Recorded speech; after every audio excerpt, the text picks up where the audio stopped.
December the 2nd. Hope everybody had a happy Thanksgiving. Welcome to Cyber Monday, and please join me in wishing Councilmember Albritton a happy birthday today. Thank you. Happy birthday. Our first order of business is agenda item 3.1 because we do not have any presentations today. Mr. Horn. Good morning, Mayor, Council. Review of Penny for Pinellas 4 Joint Review Committee recommendations for funding affordable housing and economic development projects. Ms. Sanderson. Good morning, Denise Sanderson, Economic Development and Housing. Firstly, I'd like to apologize. Not attached to your agenda was the document, the funding guidelines. This is the title of the document and will be transmitted to you separately after the meeting. So this is about the Penny for Affordable Housing and Economic Development Program guidelines that will go before the Board of County Commissioners on December the 10th. And if adopted as presented, the information I'm sharing with you today is the program that will be in place effective January 1. So a little bit of background to remind ourselves and those who may be watching. This item got its start initially with a referendum that was approved in November of 2017 with 83% of the approval. This establishes a 1-cent surtax known as Penny 4. Within that referendum was the set aside for 8.3%, estimated to be about $160 million over 10 years for economic development, capital projects, and affordable housing land acquisition. There are some statutory limitations regarding the use of these funds. Subsequent to that referendum was the interlocal agreement that all jurisdictions signed over the course of time. We are a party to that interlocal. And then Board of County Commissioners adopted Resolution 19-6, establishing a goal of a 50% split, or 4.15%, for each of the Affordable Housing Program and the Economic Development Program. The Joint Review Committee began meeting in March of this past year, and we met monthly through October until we took a unanimous approval vote in late October for the document that's before you, or will be shortly.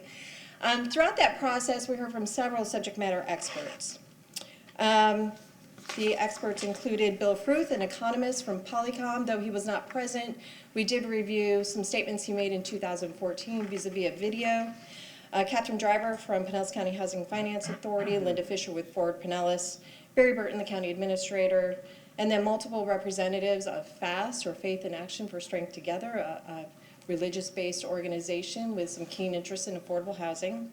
Jeff Dickinson with SB Friedman, a consultant hired by the county, and Steve Shoecraft with HDR, also a consultant.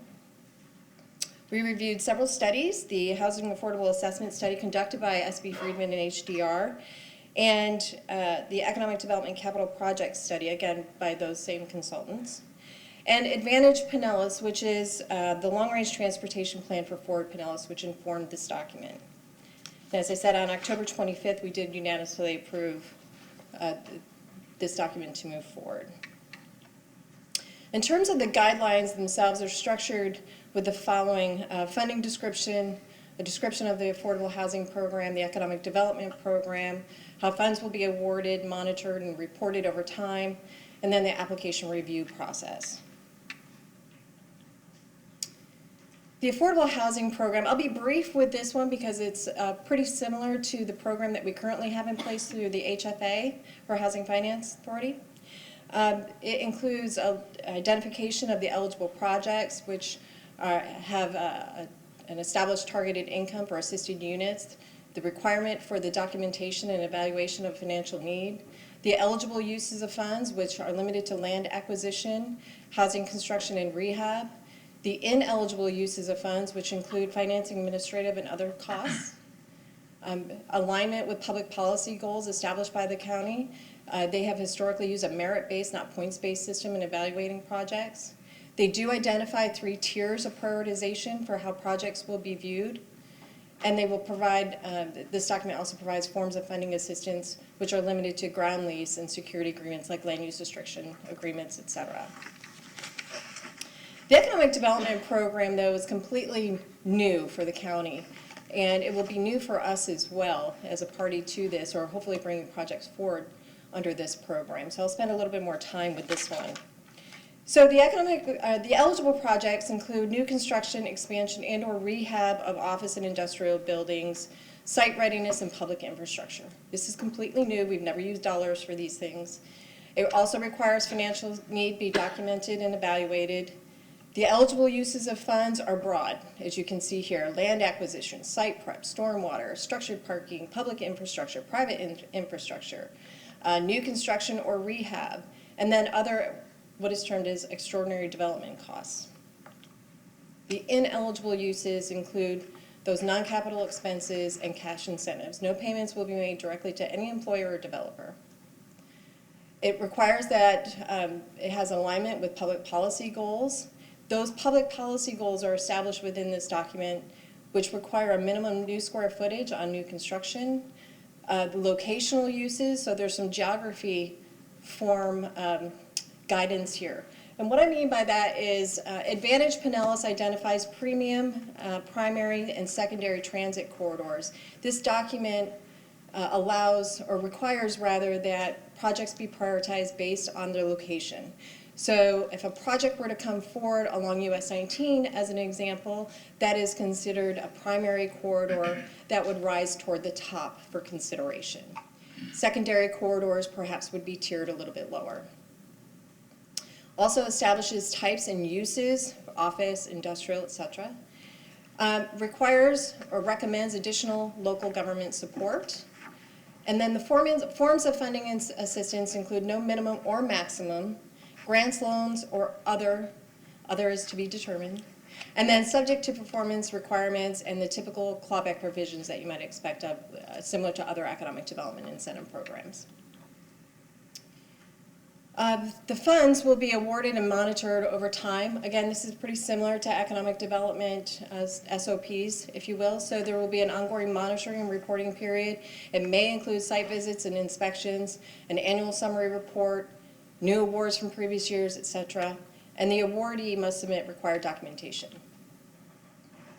The process is generally going to look like this: a standard application, and this is for both, I should mention. Standard application forms will be developed. They have not yet been developed by the county.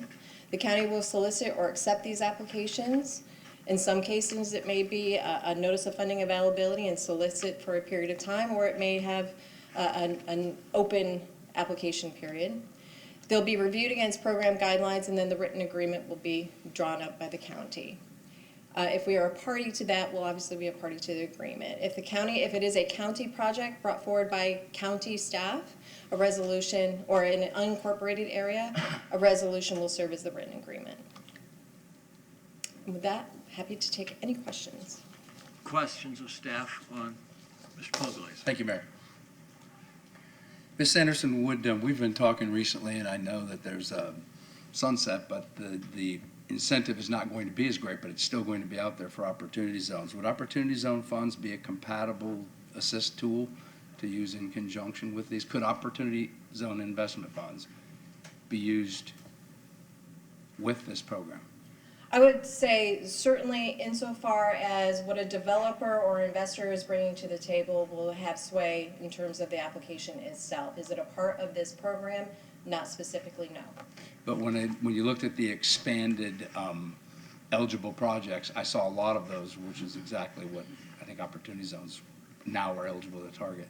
The opportunity zone in the city of Clearwater is Census Tract 259, which is sitting on a primary transit corridor consistent with Fort Pinellas' Advantage Pinellas plan. So in that respect, it will have a higher tier. Other opportunity zones throughout the county include premium transit corridor, secondary transit, or not in any kind of transit corridor. Okay. Okay, good, thank you. Mm-hmm. Any other questions, Council? Ms. Anderson, explain to us when you said that additional local government support may be needed. What does that translate to? Well, Council, I hope to bring forward a proposal for you all to consider for an additional incentive program, which would include funds for public and private, or public infrastructure or site readiness. And these will be targeted funds within certain geographies. These will be set aside, perhaps sort of like a TIF-like policy, not a CRA. but a program where we'll be able to develop a fund so that we can invest in projects as well. This would also be consistent with Florida's Florida Job Growth Grant Fund and infrastructure program that the state has. And you had mentioned the US 19 corridor. Do our plans for redevelopment along US 19 coincide and are compatible with the plans that the county is having for this program that you discussed? Very much so. And I would say that the adopted plan for US 19 has certainly informed this document. Okay. And then on the housing portion, we don't really have a lot of property here in Clearwater that would be compatible, I guess, with affordable housing projects. Are we going to be at a disadvantage, or are they going to be looking at single lots too for like Habitat for Humanity and things like that?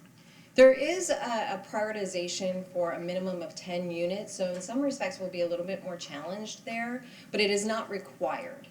But in terms of prioritization, within the document you'll see that it's pretty prescribed in terms of those 3 tiers of prioritization within the affordable housing program. Not so in the economic development program. It's not structured quite that same way. But in the affordable housing program, it does encourage multifamily development, mixed use, and other forms of development. Keeping in mind that the charter recommendation that is coming before you also expands our opportunity to acquire sites, donate, exchange, etc. for 5 acres or fewer, which will help us advance this program as we move forward. Okay. All right. Thank you very much. Mayor, can I I'm ask sorry. one question?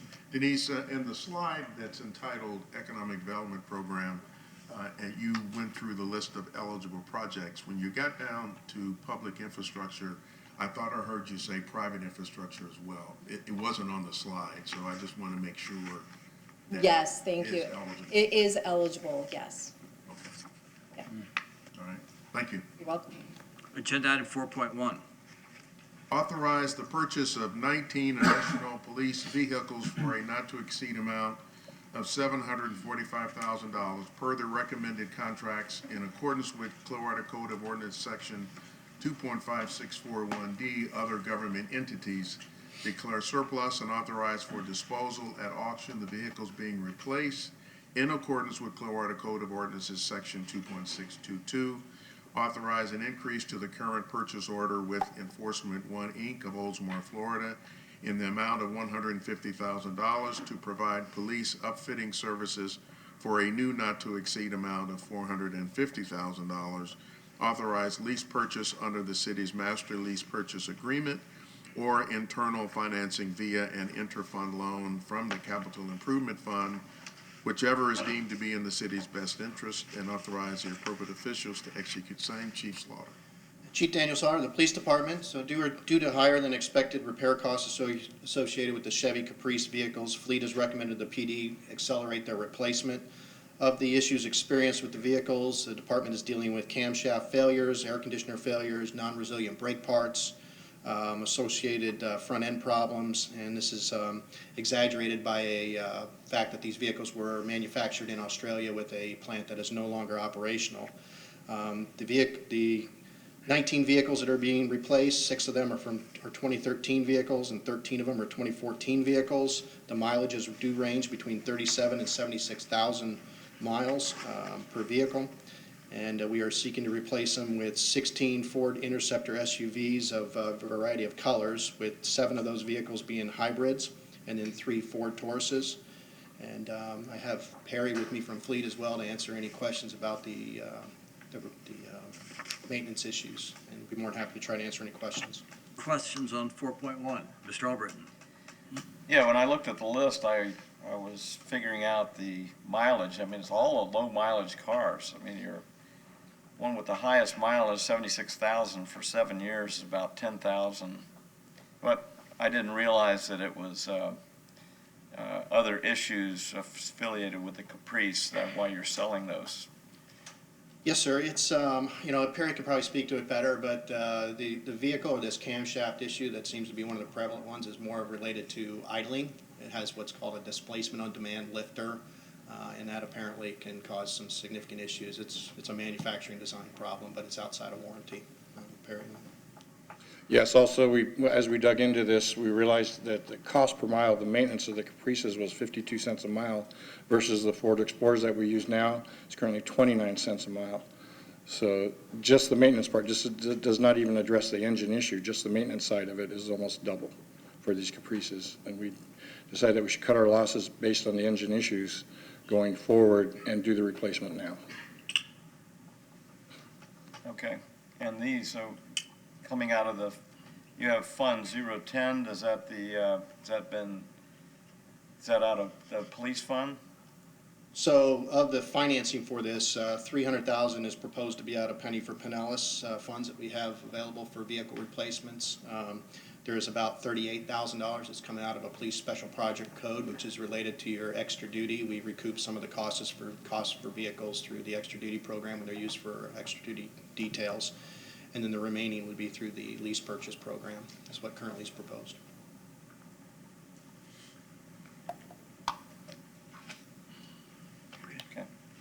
Mr. Poglace. Thank you, Mayor. A few years back, we began replacing police vehicles with SUVs. Would that be the Fords you referred to? That's correct. Because that was like in, I think, 15, 16. That's going to be our platform for the police, is the Ford Explorer Pursuit. And it's already proven half the maintenance costs. And also now we're migrating the hybrids. We're at a major transformation in the transportation industry, and that's migrating to electrification of the vehicles. We're looking at these hybrids as the bridge to all electric. And the cost on the Priuses that we had, the cost per mile were 16 cents a mile. Well, since you brought that up, good. I'm glad we're going to one fleet. We're happy with Ford. There's a historical context involved, so we should have an expectation that they will have a longer life. When you talk about electric, so let's talk about historical context on electric, and you brought up the Priuses. What I understand, and I have a friend who has a Prius, was cheaper to get rid of it than to re-battery it. So do we have enough of a historical context and design to be confident that it's beginning? I know it's the right thing to do based on environment, but are we confident that there's enough technology's been refined and advanced enough we'll get an ROI on these electric vehicles? Yes, here's the backside to that story. Ford is offering, with these hybrids, 8-year, 100,000-mile warranties. Okay, that enough said. Good there. We're obvious, sir, we're not all in on the hybrids. We're kind of blending it so we can Yeah. see what the kind of performance is beyond the drivetrain issues. Okay. This will be our test to see, it's all sales Yeah. talk right now Yeah. until we get those vehicles in our fleet and actually see what the numbers really are. How many of the hybrids are we doing? 7. Initially, 7? Okay. For this purchase, there's For this actually purchase. some in the next budget year that I think there's 6, 2, so it'd be Are total we under 9. contract for the next budget year, or can we use this current year with these 7 to say, okay, it's working? Oh, the warranty still will be in effect for the other ones? The Yeah. warranty is still being. Okay, so never mind.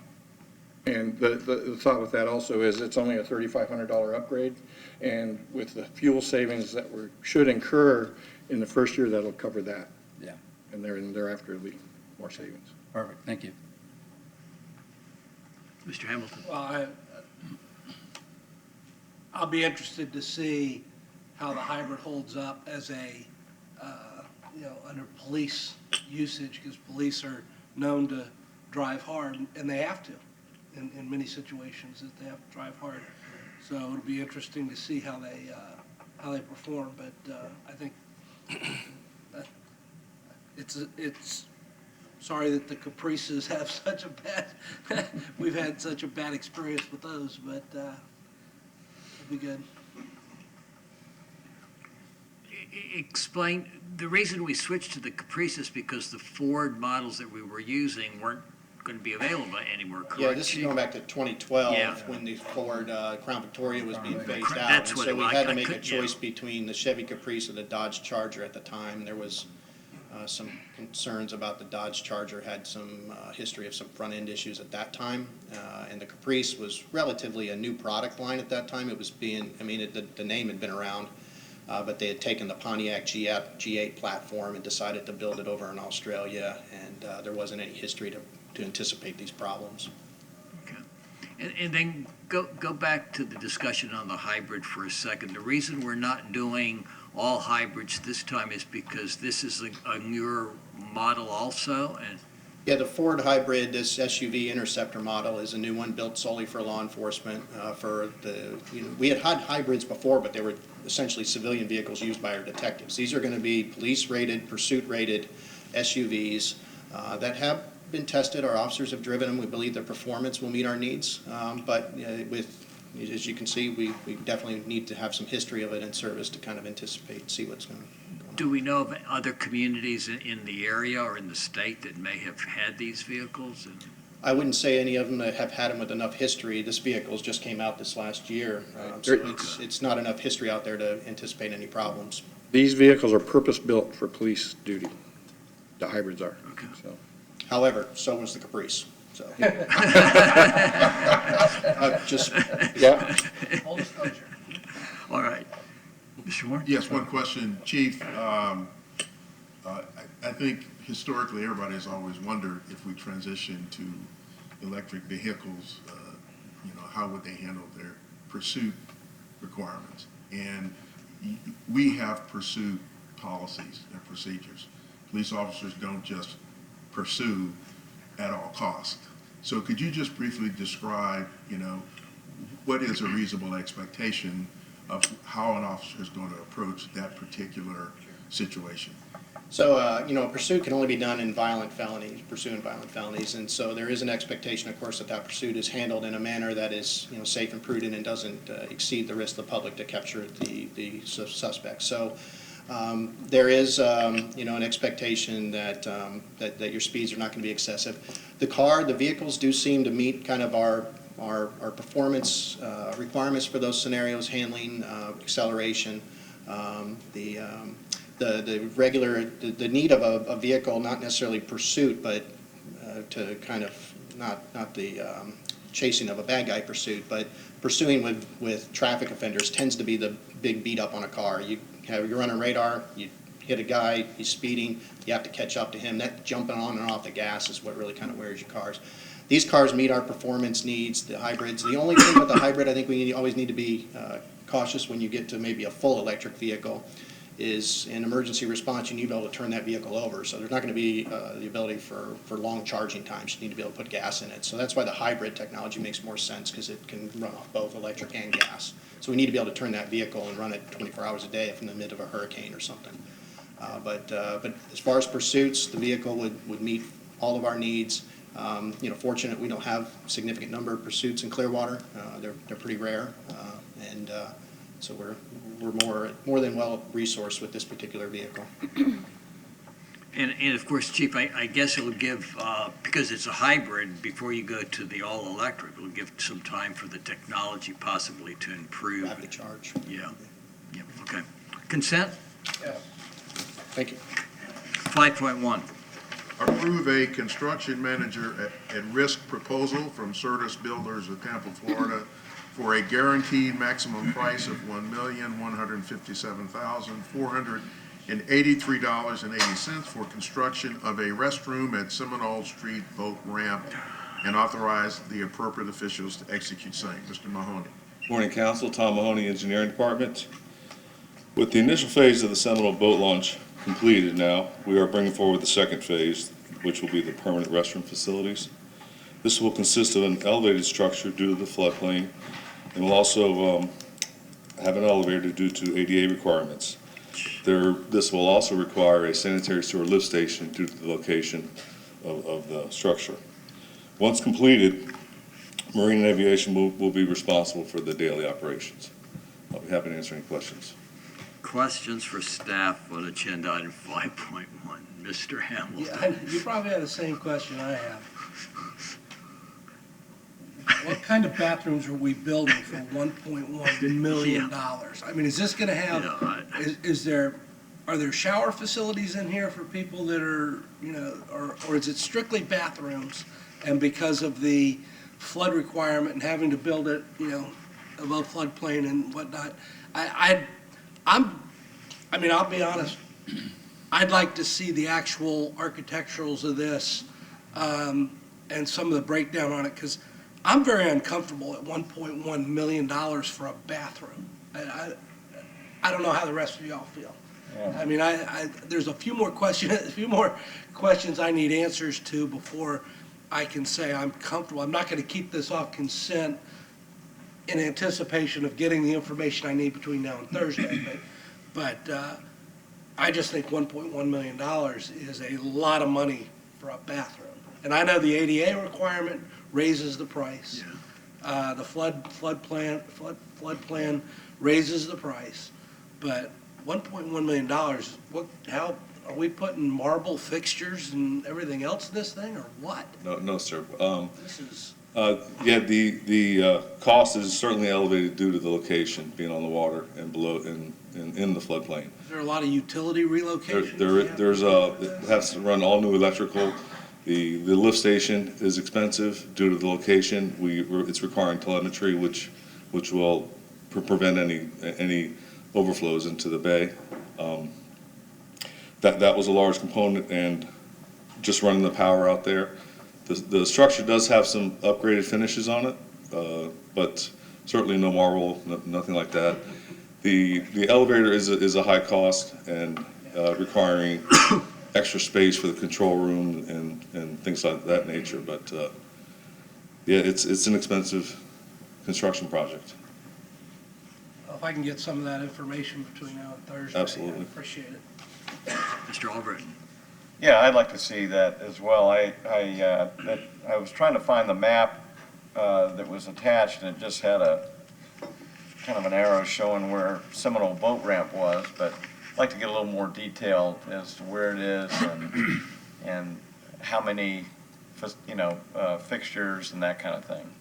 Okay, we'll do. Mr. Pugliese? Thank you. Being a boater, yeah, it's an absolute, it's a need, it's a necessity that needs to be out there considering the investment we've already made. I wholeheartedly agree because you have families, kids, and everybody comes up, and anyway, so we need a bathroom. My concern would be, have we done because if you're in need of facility, you'll walk 500 feet, you'll walk an extra 500 feet, you'll run 500 feet. Is there consideration, did we consider or look at, because we've made improvements, not only some of the boat ramp down below, but up on the hill with additional parking lots. Would it be a big difference? Would we be able to maybe not have the elevator, not have the lift station if we built it further up in the hill towards some of the parking lots we already own? Well, yes, you would certainly be able to eliminate the elevator and the lift station, but there's no property up there. We did the parking, we don't own the parking lots that we repaved on the hill? Well, those are newly constructed parking lots. That was for the actual projects. This was all delineated in the master plan originally, so. But I mean, if we're gonna, but just off the top of your head, how many stalls it is? I mean, what is the footprint of this thing? The structure is approximately 40 by 40 in width. So that's You'll have 2 parking spots, if each parking spot's 20, 20 by 10, so. about 4 or something, maybe, okay. yeah. Yeah, it'll have two stalls basically in each structure for the men's and women's room. Well, for me, in addition to the other information that's been Yeah. requested, if we could just see the breakdown of cost, that lift station and the elevator, Absolutely. maybe it's worth giving up 4 parking spots on the hill. It would actually be eight parking spaces. Is it on 40 by Well, 40? 10 by 20, so you've got 40, you gotta have 4 on the front, and then by 20, you gotta have 2 rows, so it's 8 parking spaces. Well, we're losing some at the bottom anyway where they would build this, or no, that's No. designed for the, yeah, Yeah, okay. it's going to basically an existing island. Yeah, I got it. Okay, just a thought. Mr. Cundiff? I see that 141,000 of it is for general conditions. That's contingency, I believe. You know, contingency is 105,000. Okay. It says general condition supervision insurance bond. So is that just sort of I understand that's part of the contract we have with the construction manager at risk. It's with anyone, similar to the engineer record firms. We're able to select these firms without having to incur additional costs. It'll be a guaranteed maximum price, but some of their fees are associated to the contract we have with them. I see insurance and bonding. All right, thanks.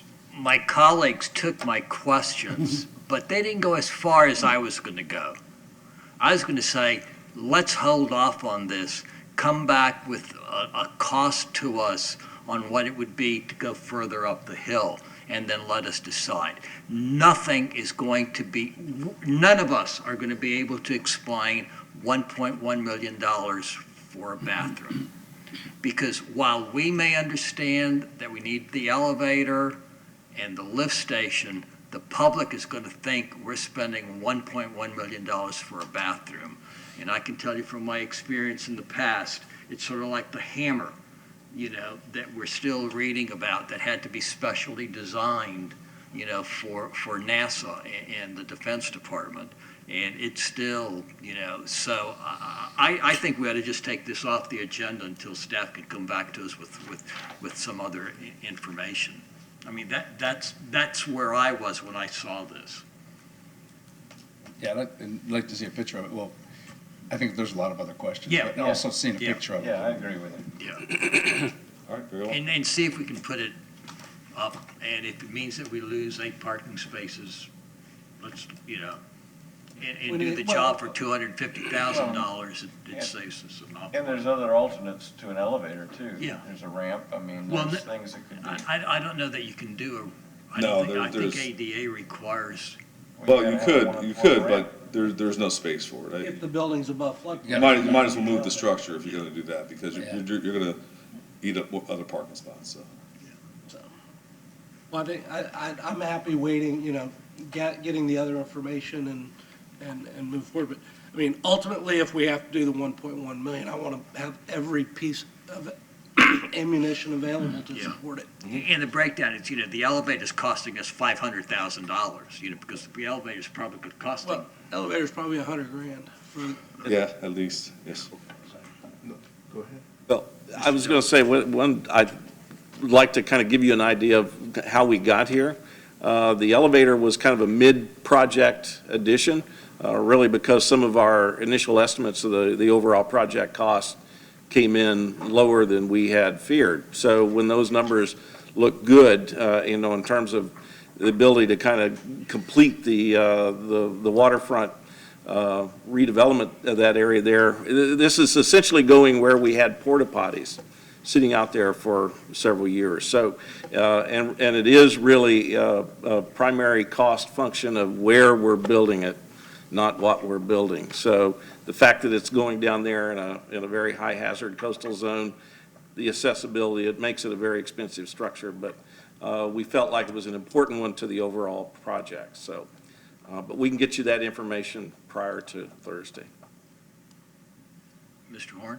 Well, I just wanted to comment on how we generally approach these projects. We always try to deliver for you all, the optimum project, and clearly there is a customer service aspect to this, given the utilization of this Seminole dock and what the public, generally needs.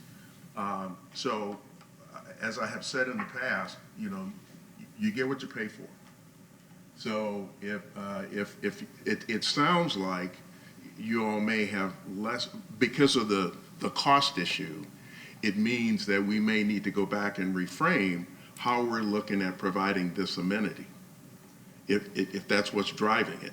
And in doing so, it may not be located where it typically would need to be located, and the impact to the customers may not be as pleasing, as it would normally if we were doing it in an alternative way. We just need to be prepared for, the kind of public criticism we typically get when people say, well, you did all this great work, why did you put the bathrooms over here? That kind of thing. Because our public will react to that. Not that we can always meet their needs, but we will try to optimize what I'm hearing from all of you and come back to you with something that gets us, as close to what your expectations are. Well, I mean, I would see electrical problems with an elevator. It's a saltwater environment. I see maintenance problems, and we're continually rebuilding at some point our lift stations. So there's additional maintenance costs with putting superstructure or a structure that does suit the need. It's in the best location for the boaters. It's a little more convenient, but I have no problem arguing with taxpayers or giving them the explanation that, trust me, in the long run, it's okay, just run another 5 feet. I mean, Yeah, and with the elevator, they looked at doing a lift versus an elevator, which isn't like an open. Yeah. It's more almost like a residential type of structure, but given the environment and the repair history of those lifts, it just didn't make any sense to spend that money on something that will break down. Yeah. Frequently, so that's why the elevator was selected over the lift. Mr. Hamilton. Well, I think the couple things are, excuse me, I'm trying to fight off a head cold here. I mean, this will be very similar to the elevator, I mean, the elements and everything at the Sand Key Sailing Center. I mean, and that elevator, you're only talking about an elevator that's gonna have to serve ground floor and the next one up. So it's not, you know, it's not, you're not having to buy the Mercedes with elevators to service that. But I think one of the important things is, you know, this was part of the overall Seminole boat launch project. And the funding for this is already there. We're not being asked to take any extra money out of reserves or anything to fund this. I just want to see that, you know, I want to see what I'm getting for the 1.1. I'm not saying I'm not in favor of it. And I think this location ultimately is probably a good location because it's right where the boats will be launching and whatnot. So, you know, and you know, if you got a 4-year-old that really needs to go, 500 feet's a long way.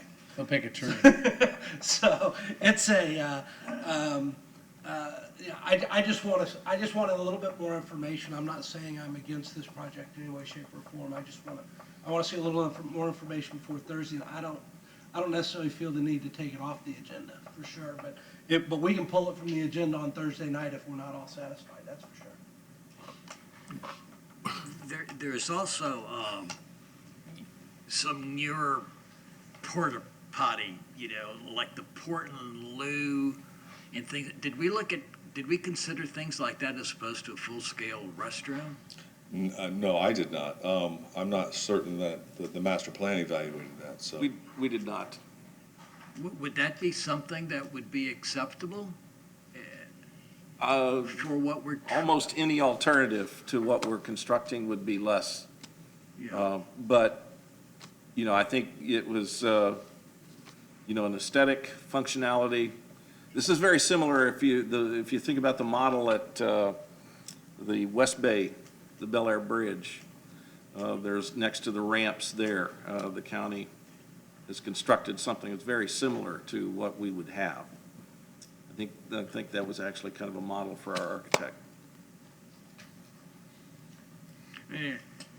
I realize you get what you pay for, but I just think if we're going to go down this road, we need to have the breakdown about how much everything is costing us, because I know the media, you know, is going to say the city paid, you know, $1.1 million for a restroom. It's not going to say the city paid $500,000 for this and $250,000 for that and $150,000 for the fixtures that make a restroom. Yeah, yes, we have those numbers and certainly make them available. I'm kind of with Hoyt. I mean, they said the money was available because we save money in some of the other aspects. So if we can get all the data and see the structure, you know, I can argue either way. Rosemary has something. Ms. Call. I would just like to clarify the consensus of council, because it appears that we were at one location, we've just moved, so I just want to make sure, do we keep it on the agenda pending Yeah, no, information, haven't- or do you want to pull it? Yeah, I don't know that we've decided. That Okay. yet. I'm going to say that I'm not comfortable for this, at this location at $1.1 million. I think there are alternatives that need to be considered, and I'm not sure that they're going to be able to give us those alternatives by Thursday. No, absolutely not. So I would prefer that we just take it off the agenda completely until we can have all that information available to Yeah, us. if you would like us to look at other locations versus just the request of having the line items. So if we're going to look at other locations, then it's going to take a little more time. Yeah. So. And we gotta look at demolition of the asphalt that's up. That we just built, yes. So if y'all are comfortable, getting that, figured, then that's fine. I just will not be able to support it, Well, I think if we get the information, then we can justify. If it shows that we're not that far off between demolition and moving it up, even if it's saving $250,000, maybe it's still worth it to have the convenience and give them the proximity to the boat ramps, so doing it that way. So maybe taking it off the agenda, like you said, get the information so we can have a good comparative analysis, so we can be able to defend either position. Yeah, it doesn't mean we're taking it off the agenda for months on end, but this may Yeah. just back it up 2 weeks. Well, you probably won't see it before January. Yeah, that's fine. And that's fine. I think we need to have all the facts so we can decide, so. Okay, All right, that's- okay. So we'll take this off until January. Mr. Dell? May I ask Tom a question about that, putting it off till January? Will we have our contractor still available to us, or this is a separate project, is it? So we won't, This is separate construction company. So Nelson's basically off the project, and this was with a different contractor. So that won't affect, I certainly know it won't get any cheaper if, down the road with given the economy, but to evaluate the other locations and give you all the line items, that's certainly doable, so. And on behalf of Mr. Kokalakis, he's in Tarpon Springs and not Tarpon Springs. Okay, we'll fix that. Okay. So we'll take 5.1 off the agenda and move on to 5.2. Approve the request from the owners of property addressed at 901 South Missouri Avenue and 1209 Jasmine Way, Clearwater, to vacate all of the platted alley abutting lots 6 and 7 on Block D as described in the plat titled McVeigh subdivision as recorded in Plat Book 30, page 83 of the public records of Pinellas County, Florida, and pass the appropriate ordinance on first reading. Mr. Burzak. Good morning, Robert Burzak, Real Estate Coordinator. The proposed alley vacation will allow the property owner to move forward with future development of the site. City stakeholders have reviewed the vacation request and have no objections. Questions? Any questions on 5.2? It will be on our agenda for sure on Thursday. 5.3. Accept a sidewalk easement over portions of Lot 10, 11, and 12, Block 4 of Carter, Honaker, and Bears Lincoln Place addition to Clearwater as recorded in Plat Book 3, page 27 of the public records of Pinellas County, Florida, conveyed to the city by the property owner, adopt resolution 19-38, and authorize the appropriate officials to execute same. Mr. Burzak again. The subject easement provides for the public use of the sidewalk and the city property rights for maintenance, repair, and replacement of the sidewalk as the site is developed for 2 single-family homes. Questions? Any questions on 5.3? It will be on Thursday's agenda. 5.4. Approve an engineer of record work order to H.W. Lochner of Tampa, Florida, for design of the Morrow Causeway Bridge lighting in the amount of $166,656, and authorize the appropriate officials to execute same. Mr. Hubbard. Good morning, Christopher Hubbard, Cultural Affairs Coordinator. This is to provide this item for H.W. Lochner to provide coordination to obtain as-built and permitting requirements from FDOT and the U.S. Coast Guard waterways. This will be for the dynamic LED lighting on the Memorial Causeway Bridge. It would cover bridge columns 4, 5, 6, and 7, as well as land columns 3 and 4. Lochner would coordinate with city staff, permit agencies, manufacturers of dynamic lighting systems, and the utility owners. They would design plans using developed existing as-built and aerials from concept drawings provided by the lighting manufacturers. The plans would detail design and implementation of power and digital control wiring for the dynamic lighting that can be controlled remotely by city staff. They would also provide support through pre-bid and bid tabulation for the qualified contractor, and will provide cost estimates at each phase of their design work. This will be a 190-day project. The lion's share of that will be going through permitting with FDOT and USCG. We will advance that in ways through, we will try and advance the schedule in ways that we can directly work with Lochner on. Any question? Mr. Albritton? Okay, I read through this. This 190 days, this is just on completion of drawings, and then it goes out for bid, because I think, isn't Lochner just the, providing the coordination for it? Correct. They are coordinating and providing the design. So this would be all of the permitting and design that would be later given to a contractor to manufacture this. Okay, so is that in the schedule? That will be a separate schedule. That'll be a separate, so we're 190 days plus whatever it would take to put the lights in, I guess. Challenge, right, is to get the plan in hand as quickly as possible, because we have to have that to make the DOT application. So, Okay, it's a little longer than what we thought it was, because I think we were talking 90 days, something like that or were you at 6 months? Well, I think this is the kind of response to this next level of the project. So the full permitting documents. I wish it were shorter than that, and I think, we'll be working with them if we can to. Okay, but they'll give you deliverables on the That's right, type of design. and assist us with the permitting at DOT. Okay. The primary staff person with this actually was at DOT for 20 years, so. I understand. I know how that works. Yep. Okay. Provide some assistance for us. Mr. Poglace?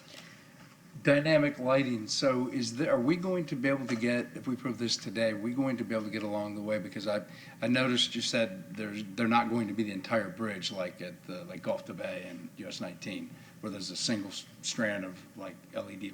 So these are different columns that are going to be individual fixtures on each column. Will they synchronize with each other? Is there a visual we're going to get to see what this may look like and what it can do? Correct. Yes, the Lochner will be able to provide those visuals for us. We will be designing individual column lighting that can be linked together through that remote access system. So we'll be able to shift them all at one time. We would be able to do individual columns if we wanted to have alternating columns. And this is also to do some side lighting that would spread on the bottom of the superstructure that would light the bottom of the bridge. Okay. It's not like at Gulf to Bay and US 19 where it's a single strand. These are actual bulb units. It's more like the Sunshine Skyway that just Yes. goes. Yes. Well, Mr. Hamilton? As I said, and my approach to this is, 190 days just to get the permitting and everything, and then you've got the installation and whatnot. This is a project that's going to last decades, so I'd rather get it right rather than getting it done fast. So I'm willing to, take the slow route to get the best product in the end. And I'm sure they're going to be, most of this lighting will be projected up. Very little lighting will project out away from the bridge, correct? Correct. This is focused directly, and that's why we have the professionals with Lochner that are focused on keeping that lighting on the bridge and not diffusing elsewhere. Mr. Condiff? The mayor mentioned the Sunshine Skyway, and we all know the cost on that, and we don't want to duplicate it here. Do we know what the total cost is going to be after the $166,000, or at least the ballpark? Right. We do have a ballpark as far as there will be some change as far as when construction is involved and the actual how the conduits are in the panels. That's something that we would then find out with Lochner as they designed this. The highest, the one that they said was cost prohibitive as far as maintenance, was $1,166,272.50. That was the lighting with lights bristling all over the bridge. It actually aesthetically would likely be too much lighting. There would not be enough of a gradient between the lights. It would be a solid block of lighting. What we're looking for is more of that aesthetic, more that would filter in and be part of the Imagine Clearwater design so that these two areas could talk with one another and feel like a larger extension of the park. This lighting is not going to be on top of the bridge, It will not. like the Sunshine Skyway Correct. is partly. So it'll be on the sides and underneath the bridge. It'll be the superstructure of the bridge, which is that bottom portion of the bridge, that flat face, as well as the columns. Clarify for us, because I don't want people to think that this is going to be finished in 190 days, because you're not sure how long DOT is going to take to give you permission after you submit the plans to them, correct? This portion includes that DOT permitting process, so it will be permitted when it leaves this phase. It'll then go to the construction phase to be built. But DOT may take longer than 190 days. I mean, by the time you get it to DOT, DOT runs on their own schedule. right. So it may take longer than 190 days. It may. But Okay, well, I want we're to make sure hoping- that we understand that this doesn't mean that, 190 days, we're going to be ready to go to contract. We have been told, Mayor, that the DOT process can take up to 6 months. So if it's 190 days for them to complete the drawings, then DOT may take another 6 months. Correct. which Okay. is- I just want people to understand, because I think there was a expectation that this was going to be ready in 190 days to go to contract. That is their estimate. We're hoping to leverage that existing relationship with DOT on Lochner's staff. But again, as Mr. Delk said, it can take up to 6 months. Yeah. Permit review. Yeah, but is it in doesn't, there. but it, Oh, I know, you it can't doesn't, count on that. I just want to make sure that we're not, okay. And then secondly, while we're doing all this, when you're in downtown Clearwater, the bridge that you see is not the Memorial Causeway Bridge. The bridge that you see is the Sand Key Bridge. Have we looked at anything to also do something similar there Just before you for this for particular this item. one? Yeah. This Is is there an any Imagine Clearwater project. No, I understand, but again, if you're imagining Clearwater, when you, in the park, or when you're in the plaza, the gateway area, what you see is the Sand Key Bridge, much more so than the Memorial Causeway Bridge. Okay, consent? Oh, I'm sorry, Mr. Hamel? I guess my other question is, you kind of gave me an idea. I mean, being able to change the colors or whatever, do we have to get Coast Guard approval on some of that? Because, I mean, great, at Christmas time, it'd be great to have red and green, but red and green can be contrary to what navigational lights are supposed to be. And so do we have to get Coast Guard approval? That'll be part of their approval package, is they will tell us which lights we cannot do. Okay. Mr. Cundiff? Do we know where this idea generated from? Was it discussed in HRNA or This came out of the ULI initiative. as far back as you know? Recommended lighting of the bridge. 14. I thought it had been around for quite a while. Consent? Yes. Yep. Thank you. 6.1. Approve the annexation, initial future land use map designations of residential low and water drainage feature overlay and initial zoning atlas designation of low-medium density residential district for 1725 Owen Drive, and pass the appropriate ordinances on first reading. Ms. Mutsky. Good morning, Lauren Matzke, Planning and Development. This is a voluntary annexation for a single-family dwelling located on the east side of Owen Drive, which is just north of State Road 590. The applicant is requesting annexation in order to connect to the city's sanitary sewer service and will also receive solid waste from the city. Pinellas County will remain their water provider.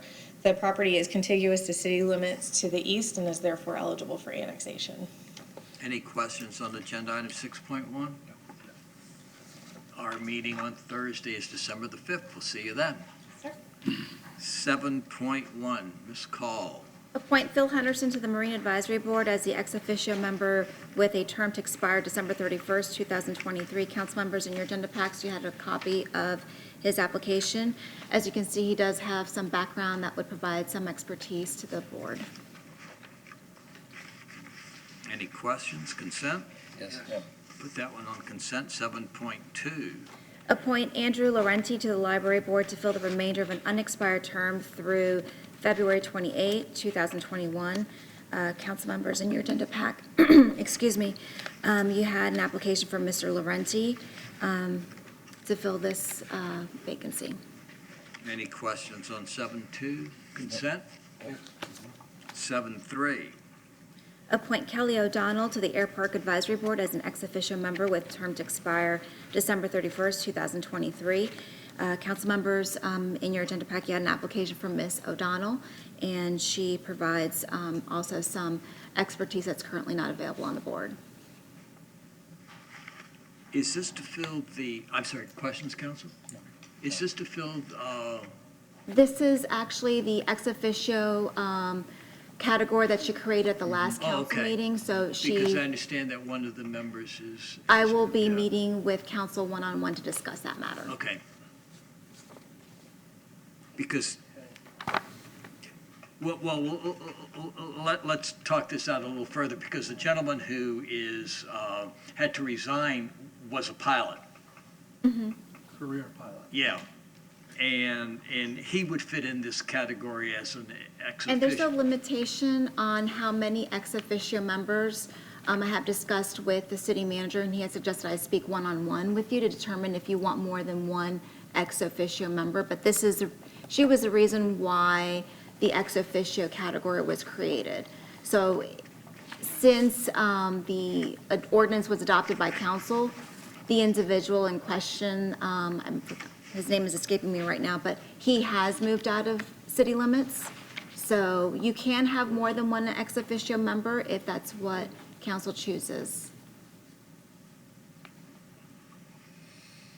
She's a younger individual who is obviously may not be a pilot, but is recreational.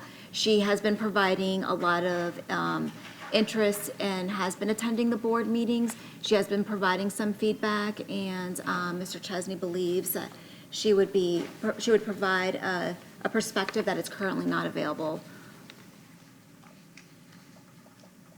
And I understand we really don't have a written policy or anything like that on how many ex officios, but do ex officios not have voting rights? They're strictly for. Voice and no vote. Huh? Voice and Voice no and no vote. And Voice, no but no vote. Okay. I mean, I don't know that I want to have a board with 2, 3, 4, 5 ex officio members. I think one is more than enough personally, but. Well, and I know that the other individual you mentioned is very interested in Yeah. remaining on the board, even though he's now no longer a And resident of he's a Clearwater. former Clearwater resident, whereas this person has never lived in Clearwater? No, she does not reside in Clearwater. She hopes to one day reside in Clearwater, but at the moment, she's a younger individual as well, so just a different perspective. Now, I can pull this and bring both applications before you at the next council meeting, and you decide and have that discussion publicly then. Thoughts on that, council? I'd like to hear Mr. Chesney's perspective on why you thought she would be a good fit and what's currently missing on Oh, the I didn't board. see and- Mr. Chesney here. Hi. Good morning, Ed Chesney, Marine and Aviation. Yes, Ms. O'Donnell has been active on our board. She comes to every meeting. She's probably the most active of our, as far as discussion that she brings to the board. She is a pilot. She's a young pilot, a very accomplished young individual.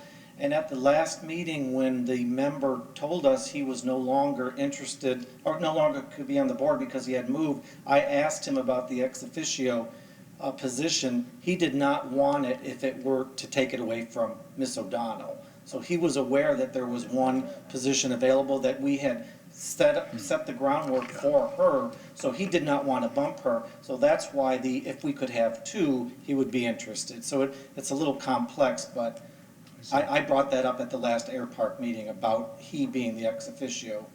So he was aware that he would take it from Ms. O'Donnell, whom we all created it Okay. for this first one, so. But from my perspective, I don't think we ought to be creating ex officio positions, for every board, just because somebody moves out of town and still interested. I mean, like I say, then you'll end up with more ex officio members than members in some instances. Well, you won't be able to have more ex officio members, because then if you don't have members, then you won't be able to call, you won't have quorum. Well, but So technically, There's- we won't allow that to happen. I But added understand salt the and concern. pepper to my story, Ms. Call, to spice it up a little bit. I know. But when Rose and I had the conversation, it became pretty obvious that you all needed to give us some guidance on what your limit was going to be on ex officio. Because, you could have other members Yep. on the board who, because they're such enthusiasts and have been associated with the board for a long time, Right. for whatever reason, move out and want to continue to be involved. That would be at least if they want to be on the board, that would be a mechanism for them to do that. And that was never the intent of creating the position to Yeah. begin with. Okay. All right, so this lady is Mr. Chesney, I'm sorry, this lady is a pilot. Yes, she is, Okay. and involved. And involved. Very involved, yes. Okay. And the reason, the reason I really push the ex officio for the Air Park Board is because it's more of a regional draw, for the city to have the advisory board just limited to city residents, when we draw so many pilots in from around the county, it's different than maybe a library board or somebody where there's libraries everywhere. So we have so many users that are regional to the air park that it was hard to get people that were just Clearwater residents, the right people, the right fit, that were very helpful to the board. So that's why I approached Rose to bring in this young lady pilot. She is in St. Petersburg at the moment, for that expertise that we really lack to get a lot of, if you go just to Clearwater residents, we really had no applicants. All right. So I will ask if this is okay on consent, given the information that was provided, or do you want to wait and? No, I think. I'm good. Okay. I'm good. And Okay. I would be interested, especially on this, for this board specifically, be amenable to possibly having more than one ex officio member on it, just because I know that the other individual, while he and his wife have moved out of Clearwater, he's still a tenant. He's still a pilot, still a tenant at the air park. His expertise is probably, I can't speak for the entire board, but I would think, his expertise is huge compared to some of the other people on the board. So, I mean, I'd be interested and I'd be willing to look at considering a second ex officio member, but if it's not the flavor of the council, then. I hear you. I don't disagree with the gentleman's, background and interest, but I think that opens us up to creating positions, ex officio positions, for more than one person. I just don't think that's good policy. Consent on 7.3. Yes. 7.4. Appoint Carrie Fuller to the Municipal Code Enforcement Board to fill the remainder of an unexpired term through October 31st, 2021. Council members, Mr. Barnes, Jonathan Barnes was serving this position, and he has resigned, and in your agenda packs, you had an application for Ms. Fuller. She is a realtor, a real estate consultant, and we do have one other member in that category, but I think, given the background that Mr. Barnes has, she fills the requirements of the board. Questions? Consent on 7.4? Yes. 7.5. Disband the Charter Review Committee. Council members, as you are aware, the committee members have already come and provided your report, or provided the report to council. They have been serving since February of this year through November, and unless council provides them an additional assignment, they are currently still under the Sunshine Law, so I'd like to go ahead and disband them so they can at least talk to each other and advocate whatever. Do we need to have a resolution for that? No resolution, I Just a just motion? need a motion so I can place it on consent if that's the pleasure of the board. Is that okay to put on consent? Yes. Okay. 8.1 through 8.12, 8.11 are second readings. Any questions on the second readings, 8.1 through 8.11? No. Miss Aiken is having some eye surgery today. She is not here. Any question, or Mr. Hall, 8.12? 8.12 is item TMP-017, approve referendum questions to appear on the ballot March 17, 2020 regarding changes to the city charter and past ordinances 9353-19, 9354-19, and 9355-19 on first reading. Any questions of staff on 8.12? Clarify for us, if we make any changes, then does that push us back another? It'll have to be re-advertised.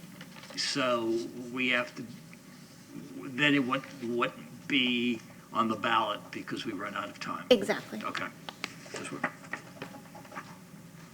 Any other business for us? Mr. Hall? Mr. Horn? No. Comment, any issues, council? If not, again, happy Cyber Monday. We are adjourned until Thursday at 6 o'clock.